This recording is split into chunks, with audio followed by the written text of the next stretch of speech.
Benvenuti a questo nuovo panel dedicato alla Russia e al mondo dell'informazione nell'ex Unione Sovietica, il secondo dopo quello di ieri. Questo panel è stato organizzato dalla Associazione Giornalisti Scuola di Perugia, partner del festival dal 2007, in collaborazione con openDemocracy Russia, piattaforma che fa parte di openDemocracy.net. openDemocracy esiste da 11 anni, vanta un archivio di 12.000 articoli e ogni anno è raggiunto da 2 milioni di persone. Il punto centrale è i paesi che stanno raggiungendo la democrazia e quindi per sviluppare il dibattito a livello globale.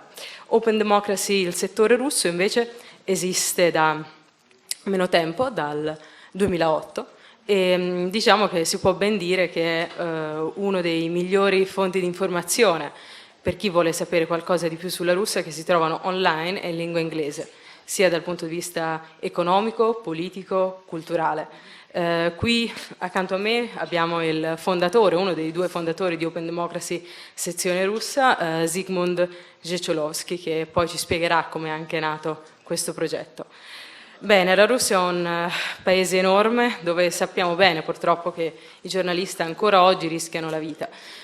Tutti ricordiamo Anna Politkovskaya, ma dietro di lei ce ne sono tanti che sono scomparsi, hanno perso la vita oppure sono rimasti brutalmente feriti. Secondo uno studio che ha calcolato le persone che sono rimaste vittime o scomparse tra il 1993 e il 2009 dell'Unione Russa di Giornalisti con Glasnost Defense Foundation e Center for Journalism in Extreme Situation, se ne ha calcolati 300 tra scomparsi e uccisi. Vorrei iniziare con una citazione presa proprio da Anna Politkovskaya, la quale diceva che i servizi trasmessi in TV e gli articoli pubblicati sulla maggior parte dei giornali sono quasi tutti di stampo ideologico. I cittadini sanno poco o niente di quello che accade in altre zone del paese e a volte persino nella loro regione. Bene, quindi capiamo quali siano le problematiche e è per questo che vorrei chiedere subito a Zygmunt, il primo degli ospiti che vorrei intervistare, qual è oggi la situazione in Russia e soprattutto perché oggi abbiamo così bisogno di un giornalismo di inchiesta.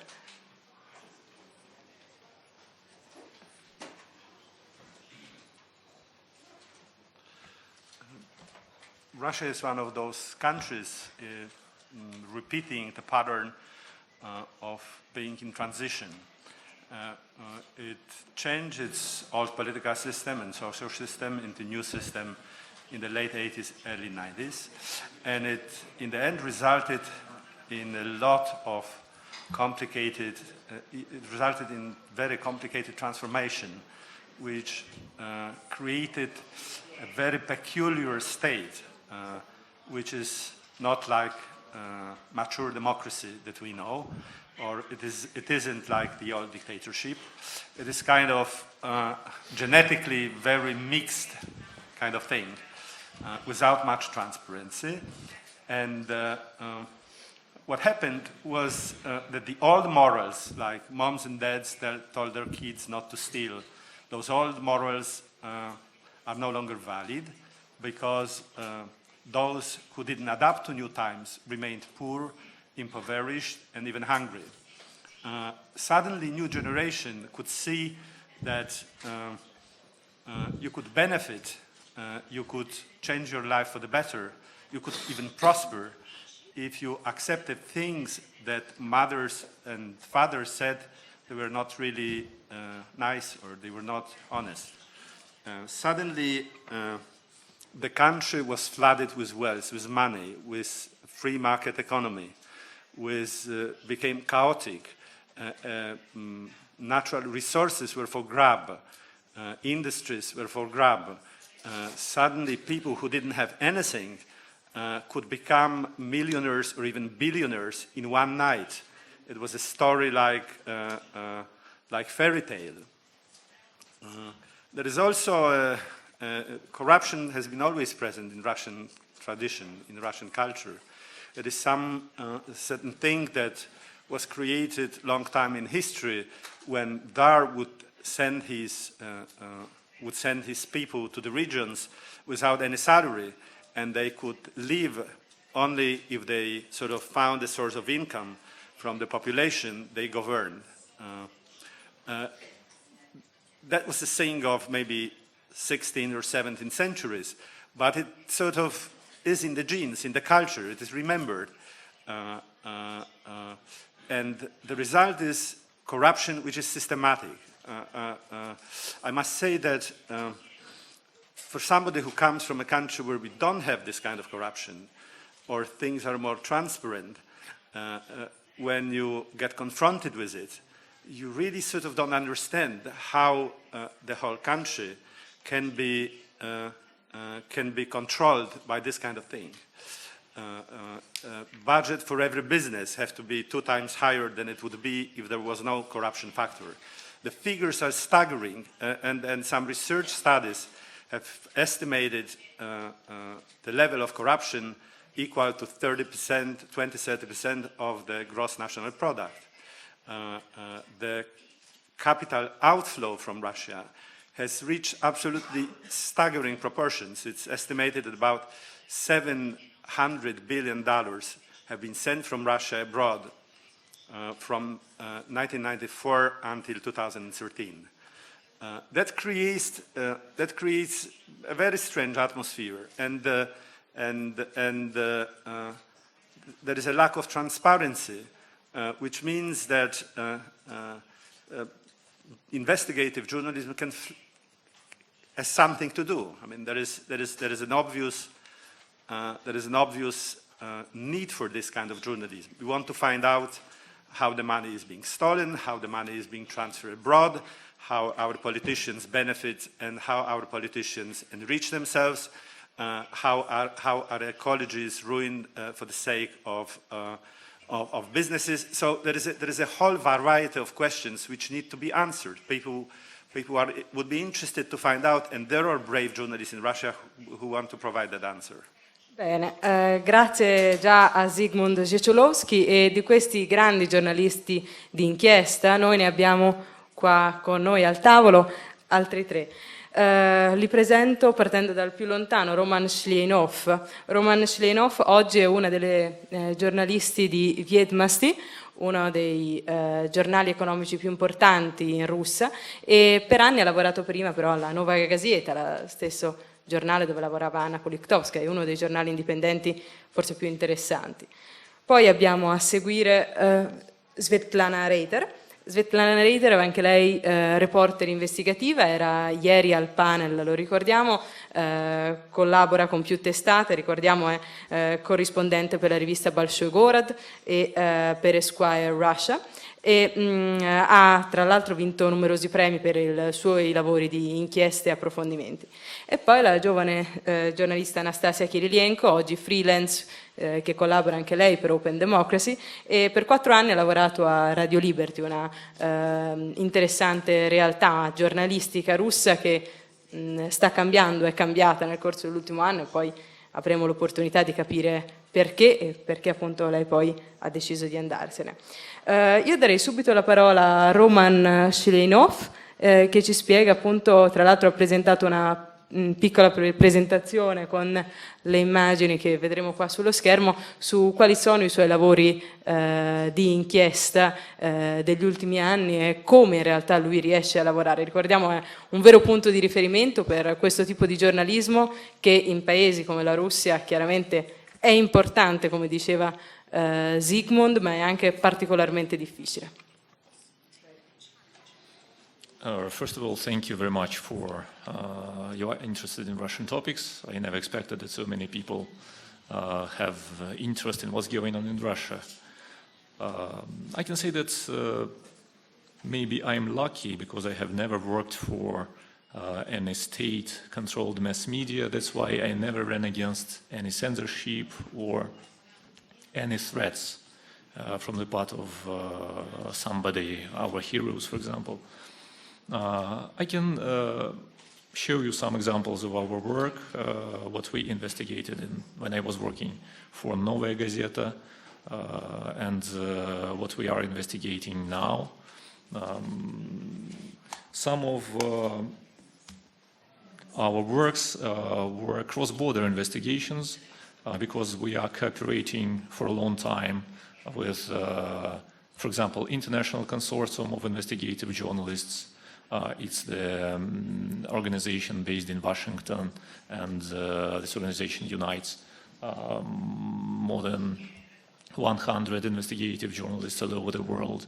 And the other organization, OCCRP, Organized Crime and Corruption Reporting Project, that unites journalists in Eastern and Western Europe. And also there were a lot of stories we published together, basically at Novaya Gazeta. I will start from the projects we had in Novaya Gazeta when we cooperated with one more international organization. It's SCOOP, the project of Danish Association of Investigative Reporting. It was several years ago when we started the series of articles dedicated to the person, one of the Russian suspected mobsters, who was arrested in Spain. Can we show? It's unfortunately the photo is small. Yeah, but just to show the couple of these persons. The guy here is Gennady Petrov. He was arrested in Spain several years ago and accused as the leader of Russian mafia in Spain. We got a lot of documents from this criminal case proving that he was strongly connected with a lot of Russian officials, top ranking officials, with some Russian businessmen, and had wonderful businesses and still have wonderful businesses in Russia. For example, one of the witnesses who was the lawyer for Petrov in Spain when he was arrested gave testimony that he got acquainted with Petrov through Spanish intelligence officer. And this intelligence officer told him that Petrov was a long-lasting friend of Putin, and even told the stories of his connection in the past. When we started checking this information, we understood that really for many years in Russia, Petrov was acquainted to many top officials, especially from St. Petersburg.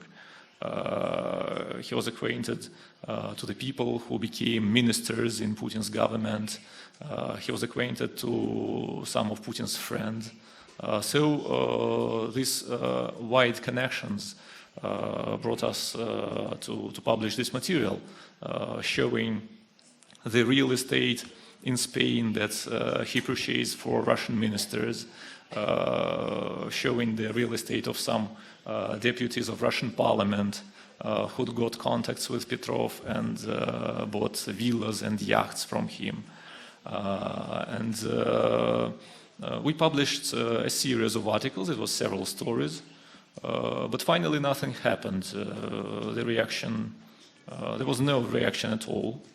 Of course, nobody in Russia conducted any official investigation.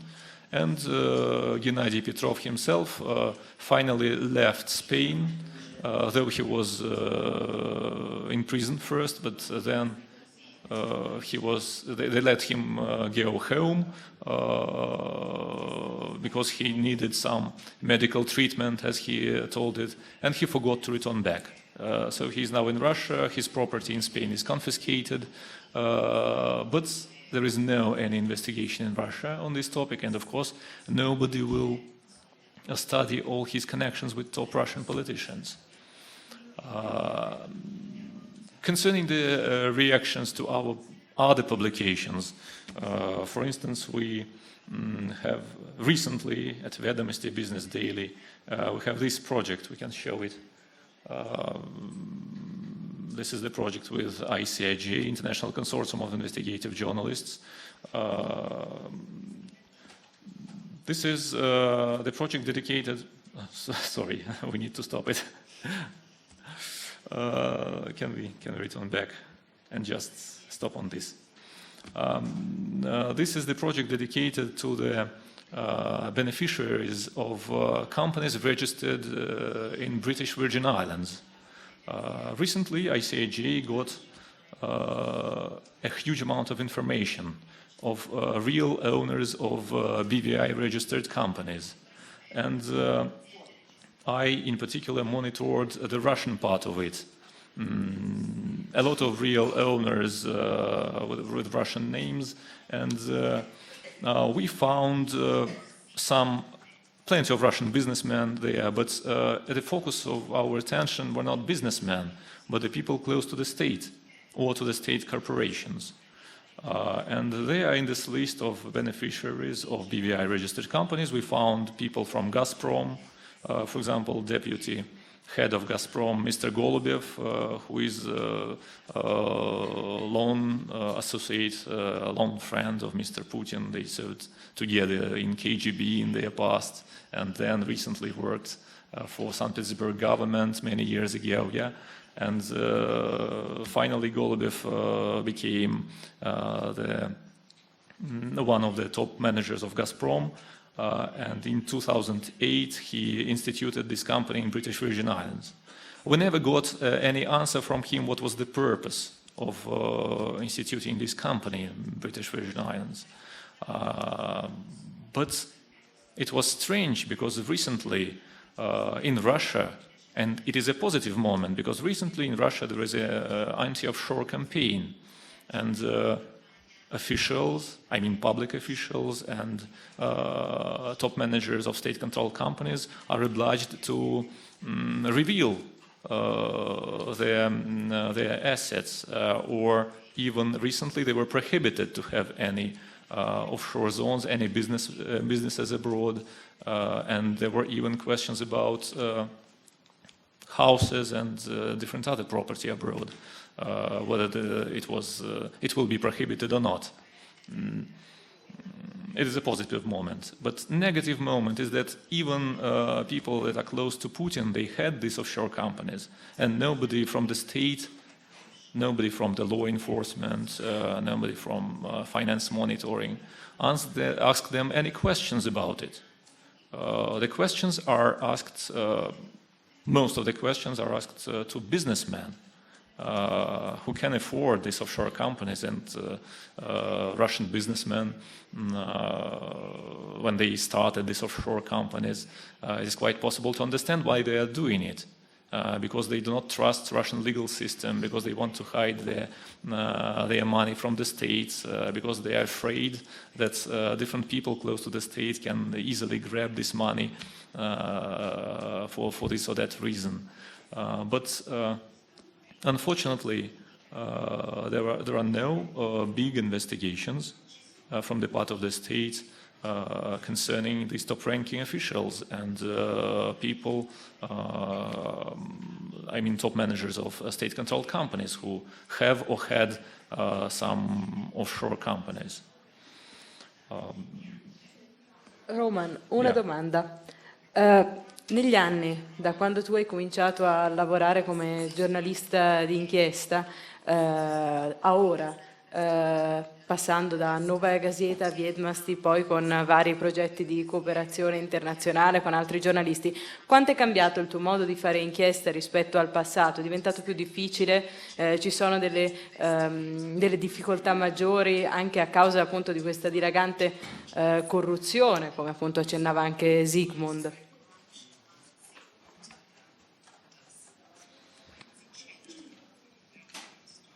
You see, in Russia, Russia is a very good country for journalists to work. I mean, it's maybe a contradictory things I'm talking about now, but there are a lot of topics because the corruption is very strong, and you can find easily a lot of topics for the investigation. The problem is that there are not so many places, not so many newsrooms, not so many newspapers or magazines you can work for to publish these investigations.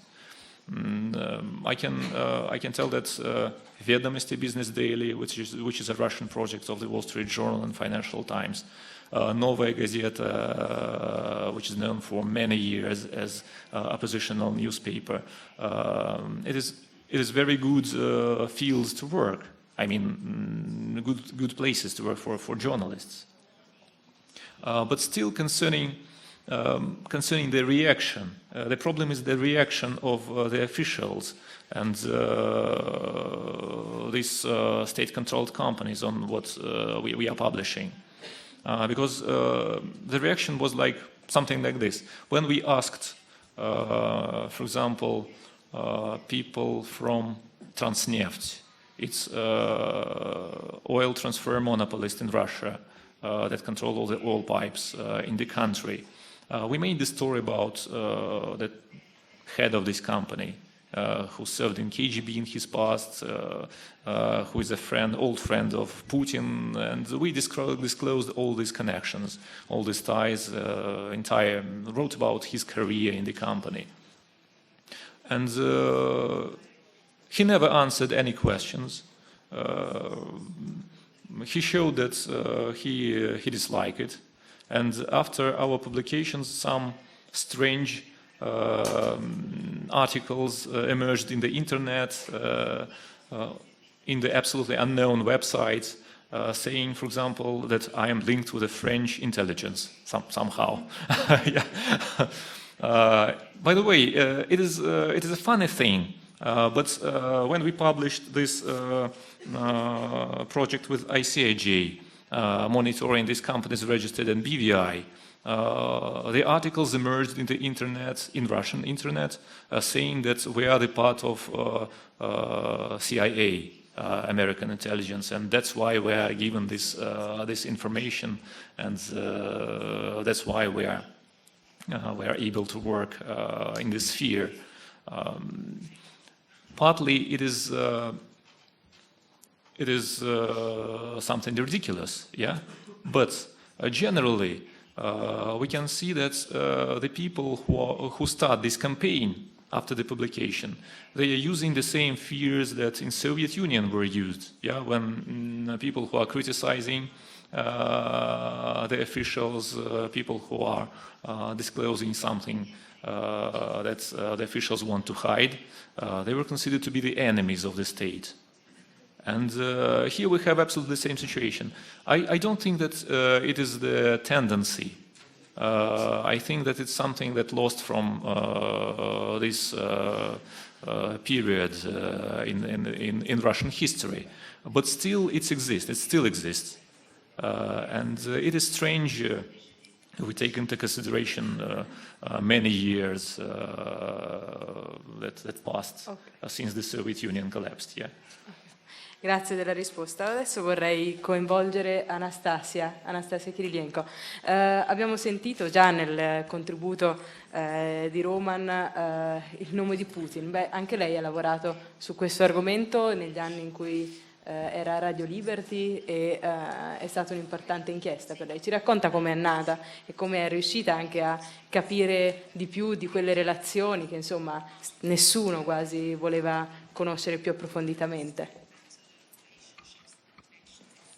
Hello all.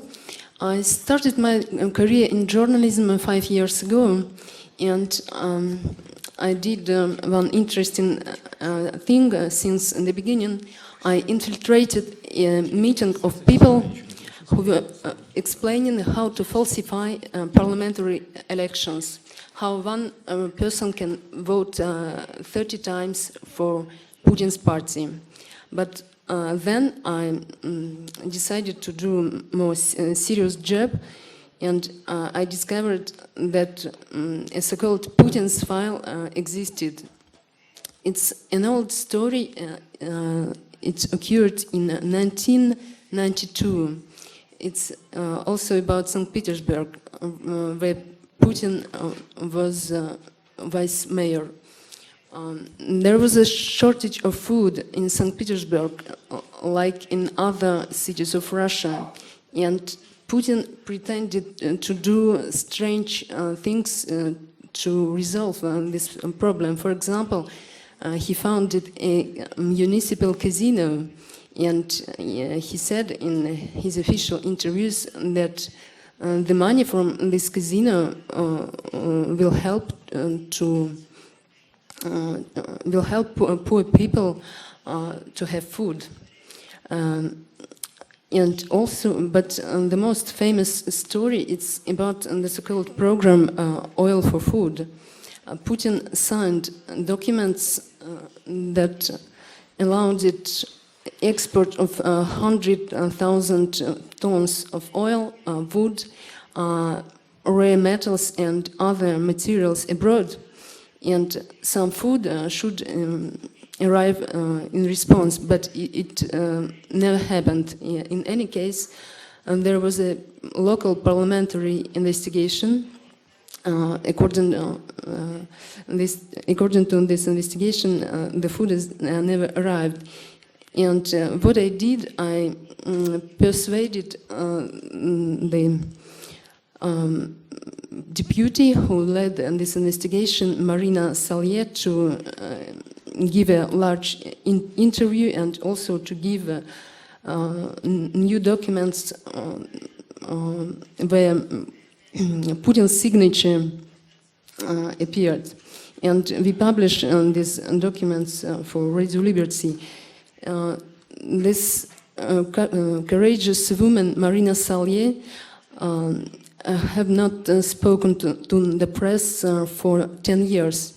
But he made an exception for my media, Radio Liberty, probably because of its reputation as of media really free of censorship. For example, formerly, the journal Vedomosti refused to publish the story. The former editor-in-chief of Vedomosti, now he's a columnist, and he writes columns like "We will never know the truth," and things like this. Also, one witness said to me that the money from this operation in which Putin participated arrived to accounts of a bank, Kreditanstalt. Now it's a part of Unicredit. So probably Unicredit will help us to find the truth. But after my investigation, I can't say that there was no reaction, because the press secretary of Putin said, well, it's an old hat. There was an inspection of it and nothing was found. Probably he means nothing illegal, but the problem is we don't know really what happened, what inspection on this activity of Putin was carried out really. And Putin criticized personally Radio Liberty in his statements. He said we were a part of CIA, of course, and when he was a KGB agent, it was his enemy, Radio Liberty, American radio station. And Radio Liberty received 2 warnings from Russian government. And any media outlet can be closed after 3 warnings of inadmissibility, of violations of law, something like that. So then a certain reform of Radio Liberty was carried out, and me, I resigned in protest because I was told to do more normal journalism, less investigations, and so on. For me, it was not acceptable, and so now I'm at freelance. coraggio alla Anastasia che per fare la giornalista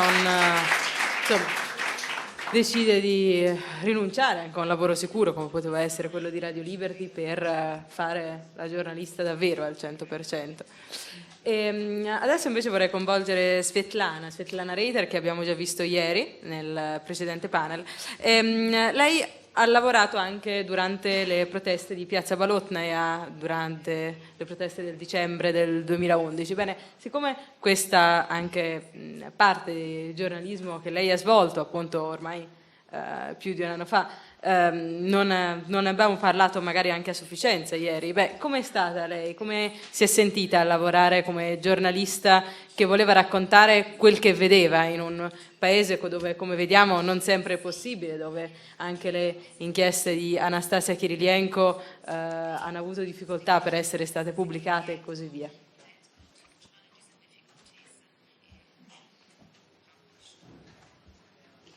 Right. First of all, the case of Bolotnaya was not in December 2011. It was on May, 6th of May 2012. Secondly, maybe I was lucky, like my brilliant colleague Raman, but I never faced any problem investigating Bolotnaya case.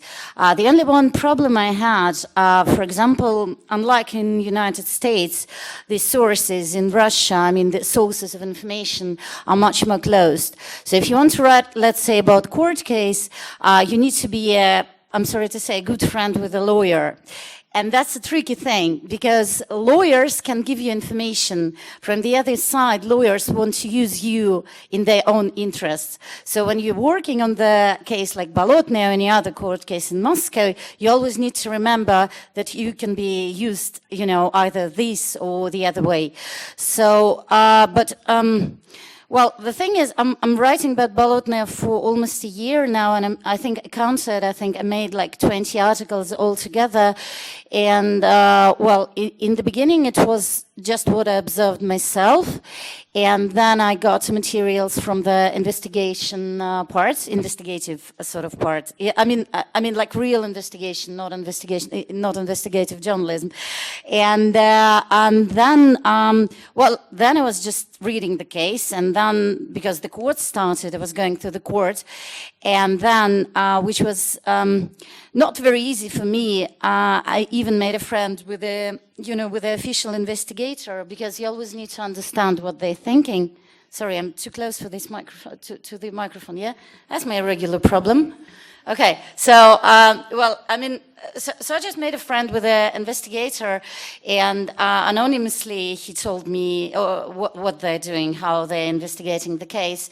And what I understood, you can't say that the investigation system in Russia, I mean, like investigation, not the investigation journalism, they are working fine. The only one thing, they're not working symmetrical, if you know what I mean.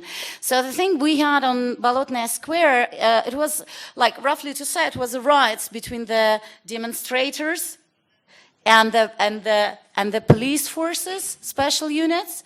So what they're doing, they grabbed basically in a year, they grabbed 30 people and they will grab 40 more. The people who were participating in the riots from the demonstrators' side, but they didn't started any case or pled guilty against any policemen who were walking there. And if you looked at the video, or if you will talk to the people who were on that Bolotnaya Square at that time, then you can see that police was really tough and rough.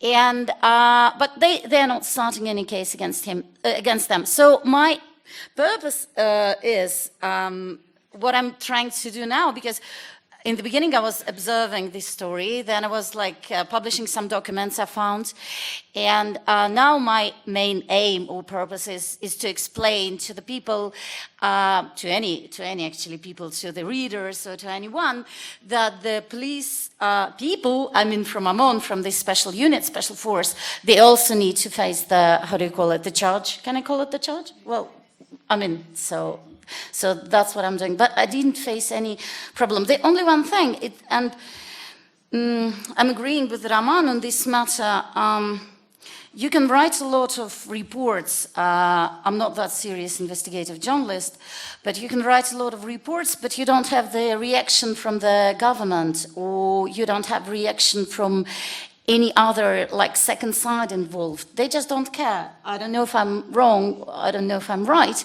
but sometimes you're thinking like you're writing for nothing. You're finding a lot of, for example, I mean, my favorite story in this matter is I wrote 2 articles. One was about the fake medicines in Russia, in Moscow, and well, it was, I just like had a list of the medicines and they are not working, right? And I mean, they cost quite a lot of money. So I wrote it for the Esquire magazine, and funny thing is we had a lot of, I don't know, letters from the people who are selling these medicines saying like, no, you're wrong, our medicines are working. Well, we approved it's not working, but nothing changed. And the second story, which I like even more, with a colleague of mine, we did a story about the corruption in the medical institutes, and for me it's like top of the pop, because if you let corruption in the medical institutes, that's the end of story, right? If you have students and they're paying for diploma with a, they were naming figures quite openly. They were naming, you know, names of the professors. They were naming, you know, the amount of, how do you call it, the bribe for the diploma. And if you have in your country, if you have the students who are like buying diploma and probably later they'll, I don't know, go to a kid as a pediatrician, that's the end. So we are publishing this story, and I mean, we didn't even had a letter from the medical institutes. So they just, I'm sorry to say, they just swallowed it.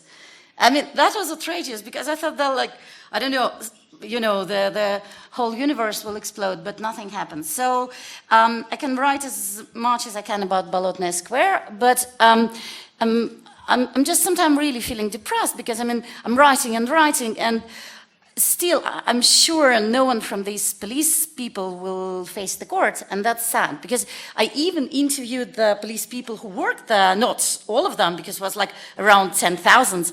So I interviewed like 6 to 8. And actually, in the interview, they were saying absolutely different things than on the, like, you know, testimony. Can I call it testimony or whatever? So, I mean, for me, it was clear, because they told, I don't remember who beat me, I don't remember with whom I had a fight. So that was a clear, like, something is wrong. And the lawyer, a couple of lawyers actually, they sent some, I don't know, letters to the courts asking to start the investigation precisely on these 6 police people, but they didn't start the investigation, so nothing changed. And that's actually the only thing, well, not the only, but the thing I don't like the most. I mean,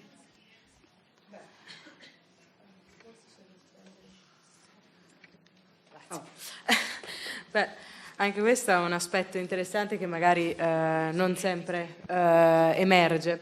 Vorrei chiedere sempre a Svetlana un'altra cosa.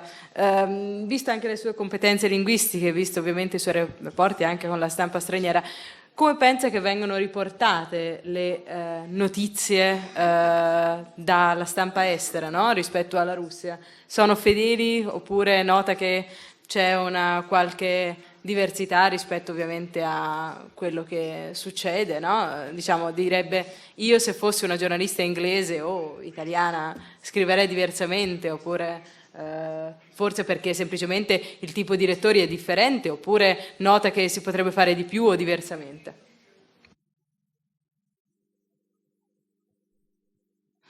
No, I think I answered, funny thing is, I answered the same question yesterday. It's my like favorite question now. No, I think foreign press is working really okay. And when I was working, and I'm still working for the Esquire magazine, I had one of my favorite projects. It was, I was making an interview with a foreign journalists who are working and living in Moscow.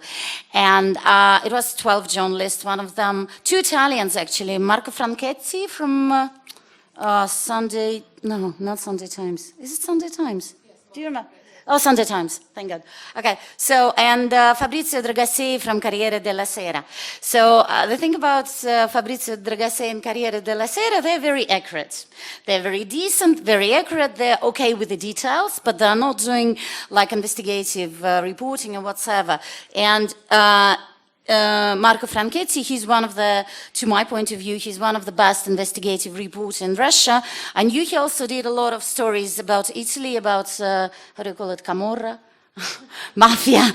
So he's really great guy. And I mean, well, he told me how he's working, and I mean, for a week he can wait for the source to inform, and you know, all this stuff you see only in the movie.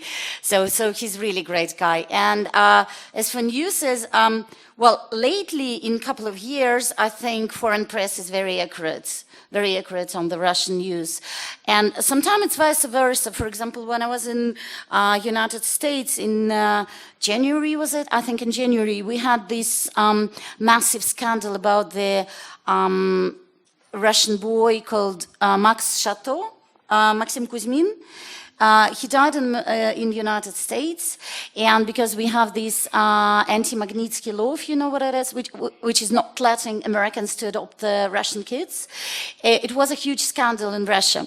So, but I was in New York, so I was reading Russian news and American news, and Americans, I must say, were very accurate. They were not, you know, announcing the verdict or anything like it. But if I was reading the Russian state press, it was a nightmare, because before even official investigation, journalists were writing that the kid was killed by his adopted parents, like killed, raped 6 ways to Sunday. They give, you know, him medicines or whatever, dragged him with heroin or something, you know. So that was terrible. And in this case, you can see how foreign press and American press in this case is more objective, you know, because they were not drawing any conclusions before the official investigation.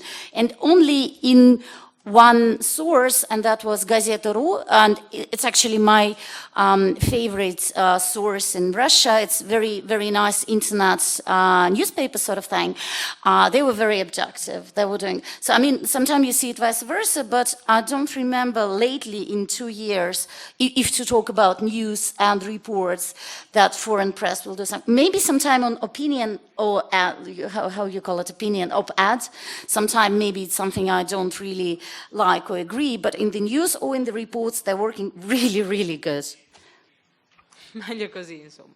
E adesso vorrei ritornare a dare la parola a Zygmunt per l'importanza che ha oggi Internet nella diffusione delle informazioni e poi chiaramente anche di approfondimenti e articoli di giornalismo di inchiesta. Quindi qual è il ruolo di Internet oggi in Russia? È minacciato anche dalle ultime politiche chiaramente che vengono adottate dal presidente Putin e dal suo governo, e qual è il ruolo in questo di openDemocracy Russia, quanto è diffuso in Russia e quanto favorisce ovviamente il dialogo tra russi all'estero, russi in patria e ovviamente tutte le persone che si interessano all'argomento.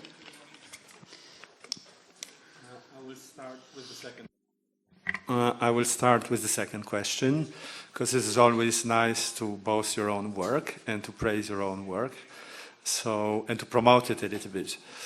openDemocracy Russia brings articles from Russian authors, experts, intellectuals, journalists, academics, writers, and we also have Western authors who write for us, who are also experts, analysts, journalists, intellectuals. We cover Russia and other post-Soviet republics, and over the last 5 years we published something like 2,000, 3,000 articles. And usually we try that when we have a Western author who writes for us something interesting on Russia, we try to have it translated to Russian and to publish on some websites in the Russian Federation. And it goes also the other way around. When we have Russian author writing for us, we also want this article to be published in Russia. That's why we build some kind of bridge, some kind of dialogue, which helps to understand what's taking place in Russia. And I think what Elisabetta has already said, that Open Democracy Russia is probably, in English, which is a global language, is probably the best source of information and analysis on post-Soviet Russia and some other post-Soviet republics, such as Ukraine and Georgia, for example. Internet, I wanted a little bit to return to the question with which Elisabetta started our panel today, that I think I didn't answer as I wanted. Always there is this French saying, esprit d'escalier, and then you remember that you wanted to say something and you've forgotten. Soviet Union, which died only 22 years ago, it's not so long ago. And they didn't have an investigative reporting in Soviet Union because the press was controlled, there was censorship, and maybe there were some leaks on wrongdoings by the authorities, but disseminated by dissidents, but there wasn't any investigative journalism. And suddenly people felt that there is a demand for it. Historical article, the first historical article, which is like the beginning of Russian investigative reporting, appeared in popular weekly magazine Literaturная Gazeta in 1988. It was written by a journalist who later became deputy editor of Novaya Gazeta, who has impossible name to pronounce for anybody who is not Russian. His name was Yuri Shchekachychin. He is believed to have been killed in 2003 for his another investigation. But this 1988 article titled "Lion is Getting Ready to Jump" had one fantastic sentence, which said, "We always thought that mafia and organized crime, this is in cinema only. But now we realize it's alive." His second article, which was called, the same year, 1988, was called "Lion Has Already Jumped," gave a lot of examples of real organized crime in Russia, how criminal world interacted with government, how government officials cooperated with criminal world. That was the beginning. In 2003, Shchekachychin, who investigated a number of important things like apartment houses bombings in 2000, which led to President Putin, which was dramatic. I wonder if you remember that in 2000, three apartment buildings in Russia have exploded and hundreds of people have been killed, and it created the feeling of terror, which sort of led people to believe that Putin was going to be the president who will finish the chaos, who will fight terror. And it is believed that some people believe that all these apartment houses building explosions have been somehow provoked by sort of secret services, and Shchekachychin was quite involved in investigating this. In 2003, he also investigated a corruption scandal about 3 Wales furniture store. And one day he returned to Moscow from his business trip, and then in 10 days, he must have been obviously poisoned. He dies after 10 days following some crazy, strange allergic reaction. And we somehow believe now it was pretty similar to the way how former KGB agent Litvinenko was killed in London. Now, I wanted simply to pay tribute to the very brave man who was the father of Russian investigative reporting, and I think we should remember his name, and I repeat it again. His name was Yuri Shchekachychin. Now about Internet. Internet is a great thing, and as yesterday one of our colleagues, Max Trudolubov, said, it's of course not only a tool in the hands of investigative reporters or investigative bloggers. It is a tool, it is a space which is actively used by government, by secret services, by pro-government parties, but also by opposition-minded activists. So some results are simply stunning. The recent revelations about wealth and property of some parliament members, they were absolutely fantastic. For example, I'll give some examples. There is a former parliament member whose name is Vladimir Piechtin. He was parliament ethics committee chairman. Apparently, it turned out that this fellow, with his modest parliament salary, was able to buy a hugely expensive property in Miami in the United States. Actually, Miami is a favorite place for Russian parliamentarians to buy property. They like palms and beaches and sun and maybe exotic fruit. So, of course, they know this is safe. Someday, their political career is over. They want their kids to study abroad. They want their kids to have successful life and good life abroad. So they buy property and they park their money abroad. This was Alexei Navalny who broke out this news about Piechtin having this apartment, and also a number of other deputies. That was a huge scandal. It was a huge success. I must say that it was really impressive. And of course, internet, without internet, the effect wouldn't have been as strong. And Piechtin is out of parliament now. He said, "Oh, I'm sorry," and he had to resign.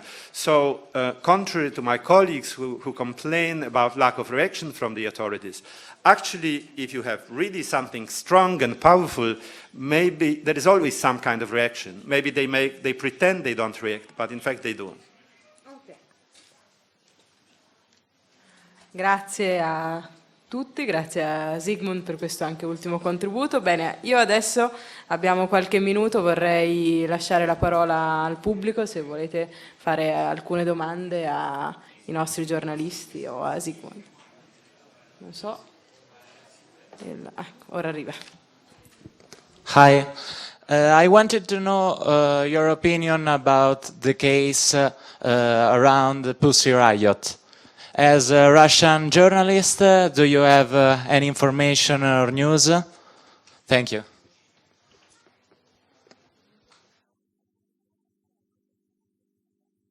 Well, Pussy Riot, two of them are still in jail. Yesterday, one of the girls, Nadia Tolokonikova, was refused the conditional release from prison. Now, the case, how to say, united the Russian opposition. At the beginning, it was more difficult to protect them because their act was very violent, and many Russians are devoutly Christians or Orthodox. They were shocked, but now it's a real struggle for them. Me, for example, I write letters to a colony because sometimes it's possible even to send emails in prison. Sometimes you have to write by hand. And I publish a blog by one of girls writing by hand. Yeah. And then I transcript and I publish it on internet.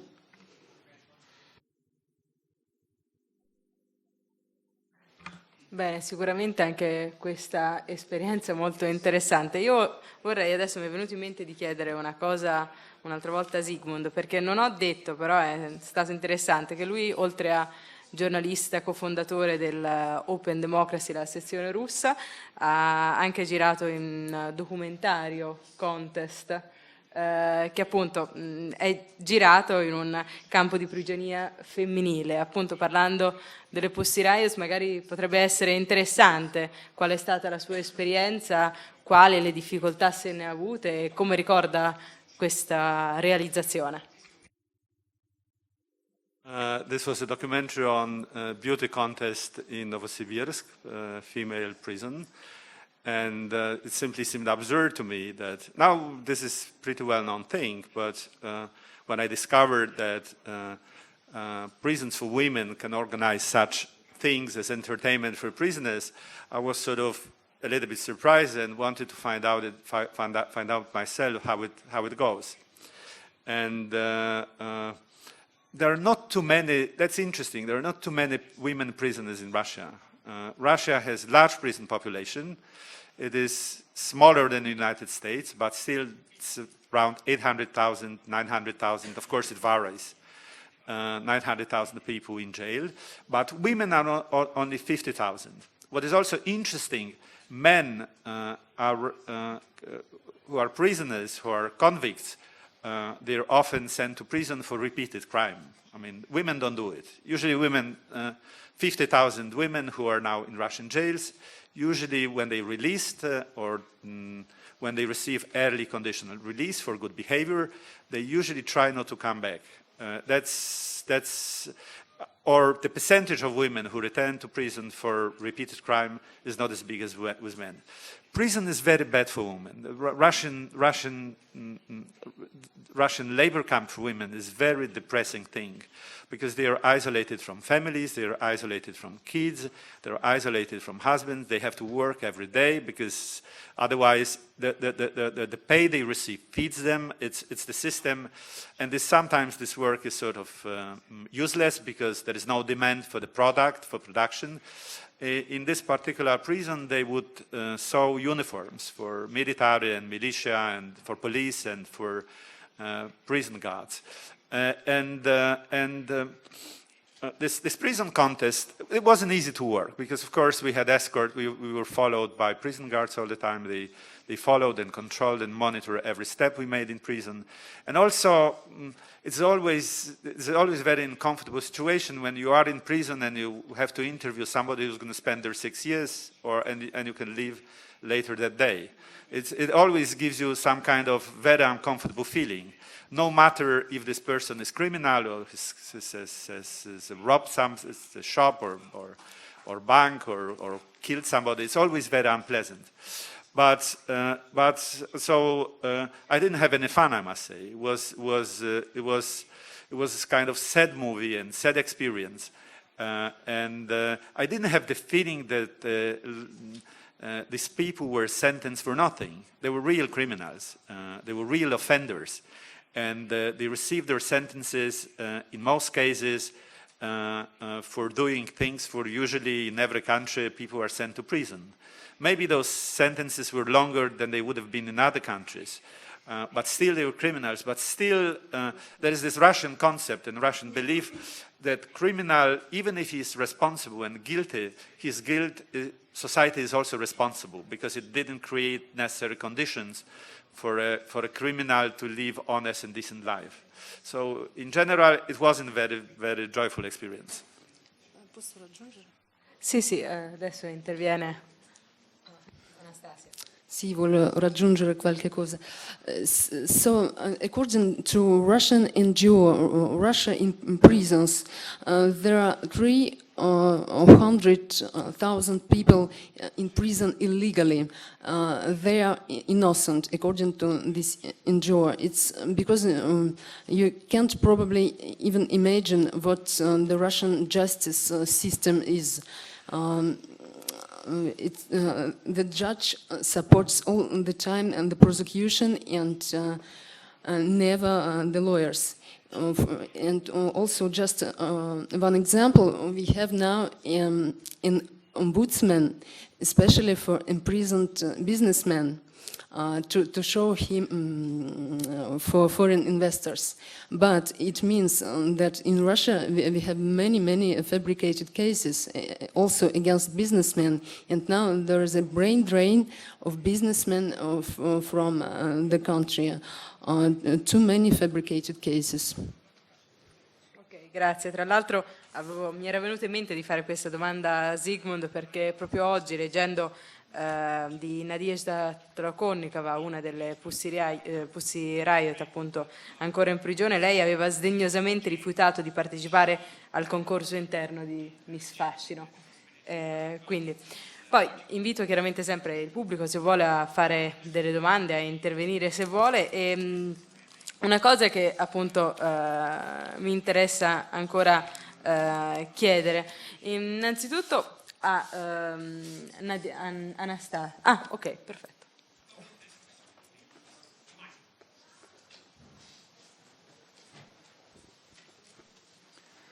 Salve, io volevo dire prima di tutto, qualche mese fa c'è stato un incontro a Napoli dei giornalisti russi. Non ricordo bene chi lo promuovesse e con quale finalità, però c'è stato questo incontro. Penso dei giornalisti che lavorano nei paesi esteri della Russia. Volevo chiedere se voi ne eravate a conoscenza, cosa ne pensate. Poi, proprio altri di 20 secondi, avete già in parte risposto a questo che sto per chiedere, però un approfondimento sulla magistratura in Russia, che come mai non si riesce ad arrivare, se si riesce o non si riesce ad arrivare a condanne di uomini legati alla politica o all'alta imprenditoria. E l'ultima cosa sui brogli elettorali, se ci sono stati, quanto hanno inciso? A chi è la domanda? Svetlana, visto che ha risposto appena adesso Anastasia. Dei brogli elettorali aveva parlato lei. Sì, sì. Il resto a chiunque. Well, I will answer in English. So the fraud of elections existed in Russia since many years.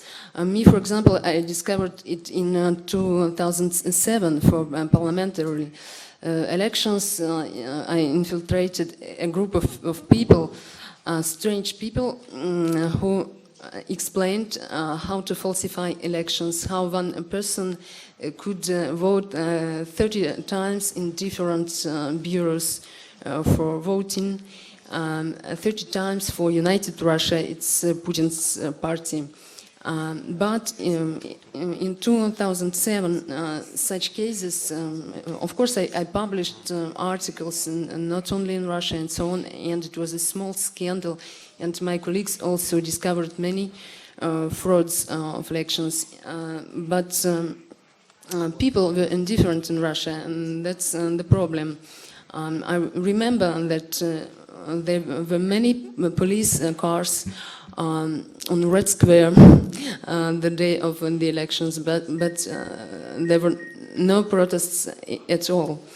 And in 2011 already, when Putin said practically that he will stay for another 12 years, because now he's elected for 6 years. He changed the constitution a few years ago. Formerly, the president was elected only for 4 years. So when Putin said, I'm back to presidency, people were very indignant. And this protest really begins. Many ordinary people, not journalists, became observers of elections, and they saw by their proper eyes the frauds, box ballots, and so on. Official observers from OSCE also recognized considerable suspicions on frauds. So how many people did really vote for Putin? It's difficult to understand, even knowing all the investigations. But one thing is clear. Now few people really support Putin. I also did an article on normal people who support Putin, and it was difficult to find in Moscow. Not somebody from Gazprom, but just ordinary people. There were very few. So the election, and officially, I don't remember how many votes Putin received. 67 or something, even more, 74. Well, it's not real. And the second question, sorry, probably somebody else will respond. Ok, forse se magari la ripeti, perché magari nel frattempo Roman può rispondere. Sì, erano due. La magistratura, in quale situazione è in Russia, che rapporti ha, se ne ha, con la politica? E l'altra, se eravate a conoscenza di un incontro di giornalisti a livello internazionale russi che c'è stato a Napoli dei mesi fa. Io ho assistito solo a una giornata e sembrava ci fosse molto consenso unanime su tutto quello che si diceva in ogni caso. Non so se voi ne siete a conoscenza. No, unfortunately I didn't know about this meeting and I never heard about it, yeah? Concerning the situation with the judges, you need to understand that we have a little bit different law system in Russia, legal system in Russia. The judges are not the investigators. At the same time, we have no this practice of court investigation. Yeah, it's partly started, but it's not the same as in Italy or anywhere in Europe. So if we're talking about investigators themselves, they are considered to be independent according to the law, and according to the law they can do a lot of things, but the reality in Russia is that the law is something different from reality. In reality the investigators are absolutely how to put it, they are absolutely not independent from their bosses, from the generals in police. They are dependent, they're dependent from the generals, from the police generals, from the prosecutors who are on the bigger level than they are. And at each level there is a kind of mutual dependence, of course, you know for sure, and we know for sure that Russian law enforcement are corrupted themselves, and if they start any investigation concerning top-ranking officials in particular, in majority of cases it means that some top-ranking official became somehow not convenient for the system, or the system decided to get rid of him. This is, for example, the case of Minister of Defense of Russia, former Minister of Defense of Russia, Serdyukov. We covered this story, we published a lot of articles on this topic, and a lot of articles were published in Russia recently. The case started against some of his subordinates, but even now he's under investigation, but nobody could say for sure if he will be arrested or not. Even his subordinates, you can compare it with other criminal cases in Russia, when women, even pregnant women, were sent into prison.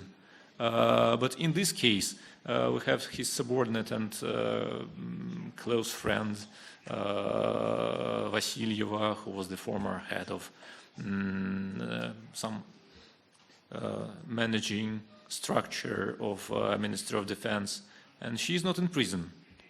She's under home arrest, and maybe is a proper decision, but this is a decision that was taken to the friend of former Minister of Defense. In majority of other cases, the people are sent to prison even for less amount of money that was stolen. And here in this situation we have some kind of investigation. Everybody from top-ranking official, they say that no, this will be a proper investigation that will go up to the end, and people will be indicted and sent to prison. But the reality shows that top figures are not investigated properly, because they have influence, because if they then understand perfectly well that if they start ask questions, these people, they have a lot of information about other top-ranking officials, they have a lot of information about their connections in the top, they have a lot of information about who covered this story and how they got these positions in the ministry, and so on and so on. And if the leaks started, it will be impossible to stop it. So they are very cautious concerning these investigations of the top figures in Russia.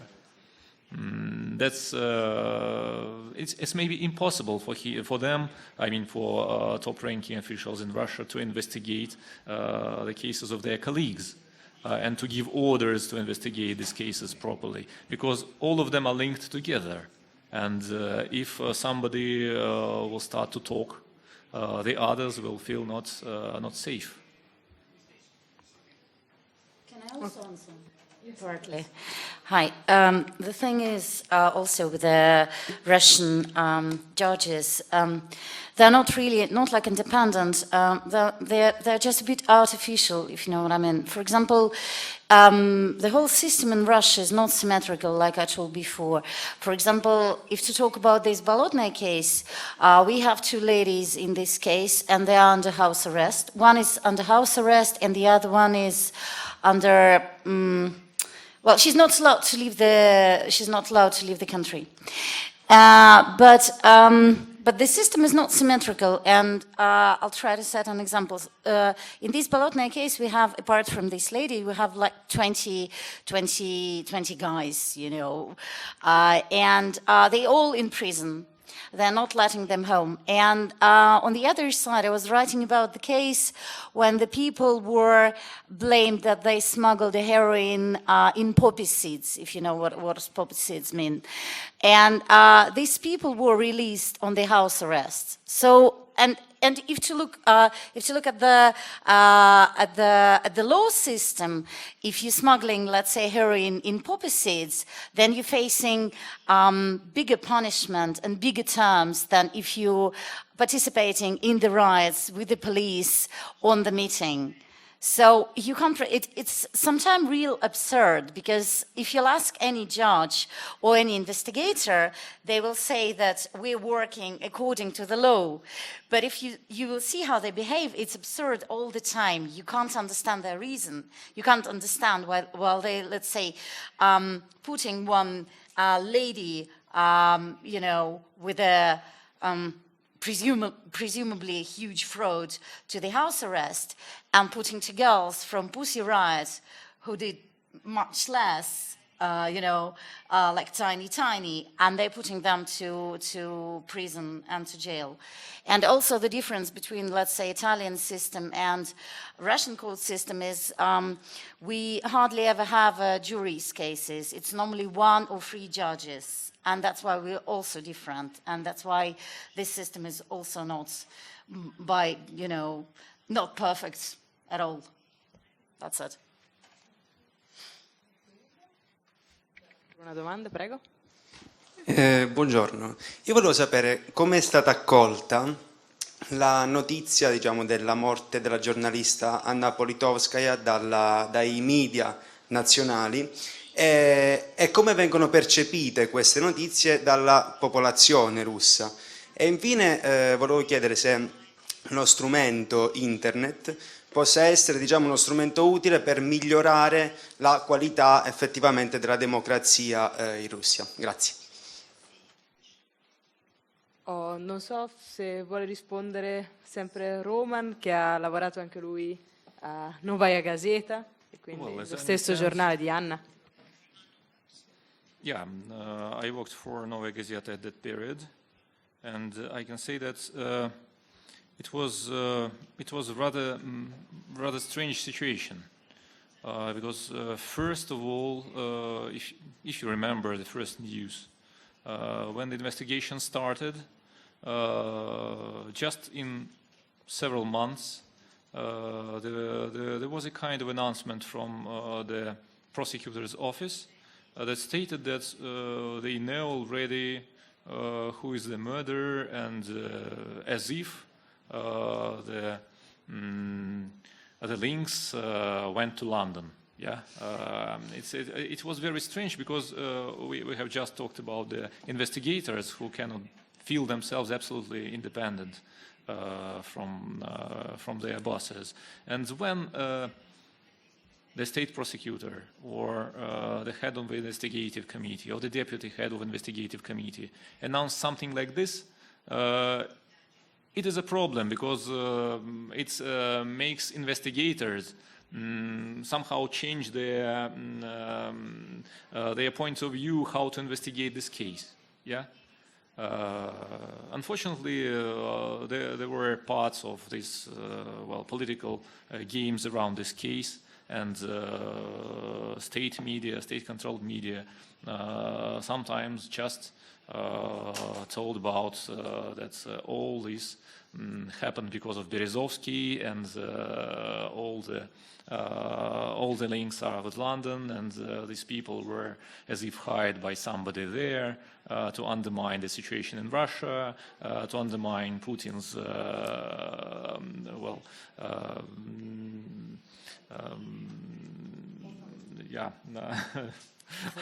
so authority, yeah, and that was the first thing we ran against. But in fact, as anywhere else, The investigators in Russia also can be, they are not quite the same people, yeah? They are different. Somebody of them prefer playing political games and never look at the real situation. And some of them still may conduct some real investigation and real research. And finally, and it is a positive thing, that finally they found those, at least, the group of people who initially followed Anna when she came to her house, to her apartment block, and they found a guy who, according to the investigators, killed her.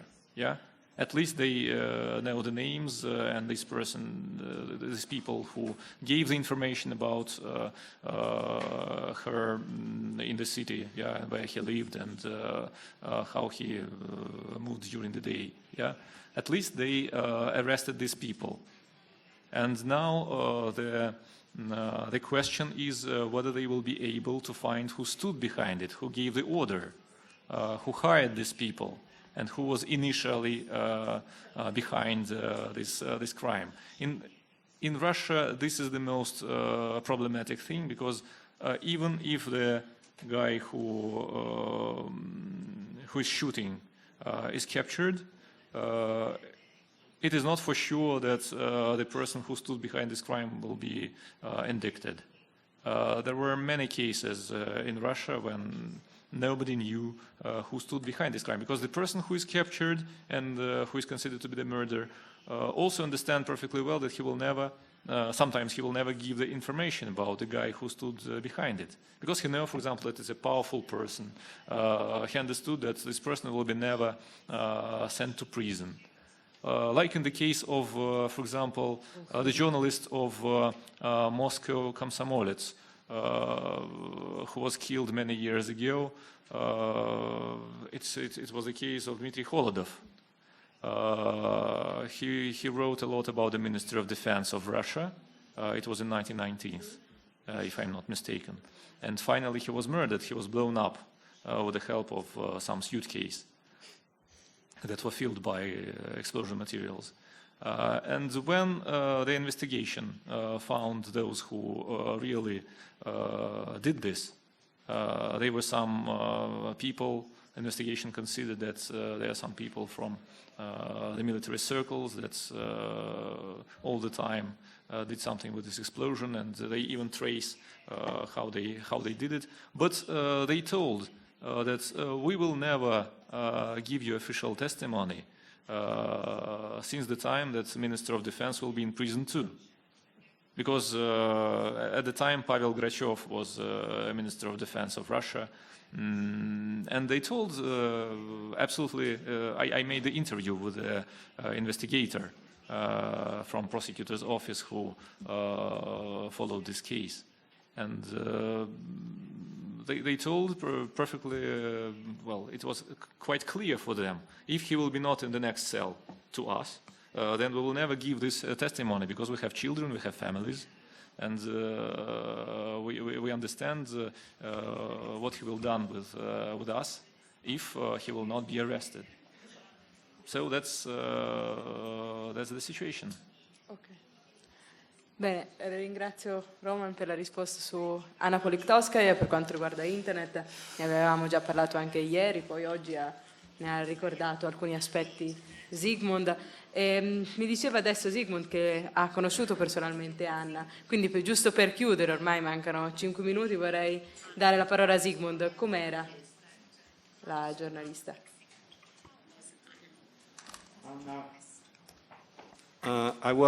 I visited her home a couple of times. I met her in the office of Liberty Radio, and I met her in Novaya Gazeta, and I must say I was always impressed by her courage and determination to fight for truth, which is not always the case with our colleagues. And she did sometimes crazy things, you know. We don't want people to be as courageous, or we don't want people to risk their lives in such a way, because they are important people to us. But at some point, Putin traveled abroad and he was asked about Politkovskaya, and he said, listen, she was so little known in Russia and now they killed her and only created problem for us. But that was not true, and I think she is a cult person for everybody who believes that truth should prevail, and truth is an important thing, and you have to fight injustice, and you have to fight for fair life and fair world. Anna Politkovskaya was a real hero, really ready to sacrifice their life, and it's good that we mention her as an example of extraordinary journalism. Ok, ringrazio tutti gli ospiti che sono stati qua a questo panel, ringrazio Roman, Svetlana, Anastasia e Zygmunt, ringrazio voi del pubblico e insomma complimenti a voi e speriamo di rivedervi presto. I sort of forgot to say this. We also have to thank our sponsors, the Bell Foundation, which sponsored the arrival of our Russian guests here to the festival. Without their support, we wouldn't have had this wonderful panel, and maybe next year they will help us again, and we produce even more interesting events. Thank you.